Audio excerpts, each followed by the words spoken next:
One. Have you ever felt like you were on top of the world and things were finally going your way, only for the universe to pull the rug out from under you? That's what happened to me on April 5th, 2019, when after years of trying, my husband and I were expecting our first child, a baby boy, in June, and I was unexpectedly put on hospital bed rest. Having always been a bit of a control freak and having a little bit over the top OCD, getting put in the hospital 3 months before my due date really rocked my world. But it taught me a good lesson to focus on what truly matters and let go of things. That dreadful morning, we rushed to the hospital where it was confirmed that my water had broken incredibly too early at only 27 weeks pregnant, and that I was either going to deliver a very premature baby or best case scenario be in the hospital for the next 6 weeks until they would induce me, at which point I would still be delivering a premature baby. From the moment I got pregnant, like most mothers-to-be, I was on Pinterest looking at nursery ideas, baby shower ideas, registry items, but I never got to follow through with those things. Luckily, we had the furniture picked out, but that was about it. I never got around to organizing things, mostly because I was waiting on my baby shower, which I never got to have. Instead, we had gifts delivered to the house, which I'm very thankful for, but it did create lots of clutter, which I did not want to come home to. So I finally gave in and let my family help me organize at the house and get things all ready so I didn't have to come home to a cluttered house.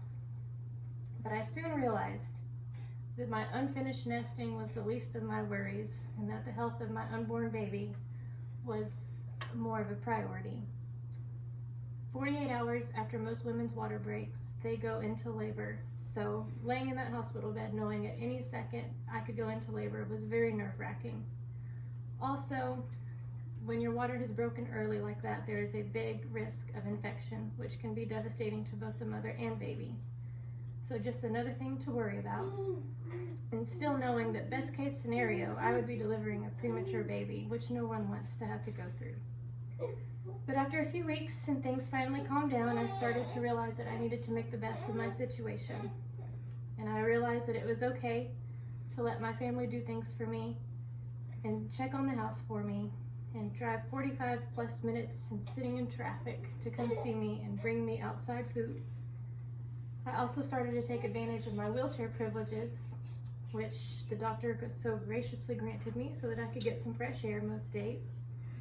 And then I realized that I was in the absolute best place for my condition and that I was surrounded by doctors and nurses that dealt with this condition all the time, which proved to be true when after exactly 6 weeks, I came down with the infection and the hospital staff worked very quickly to deliver my baby boy safely, and he only had to spend a week and a half in the NICU before getting to come home with us. I will always be beyond grateful for my husband, my family, my friends, and the hospital staff for getting me through a very trying time. And I learned a big lesson that every little thing doesn't have to be perfect in order for your life to be perfect. Amen. Very good, yes.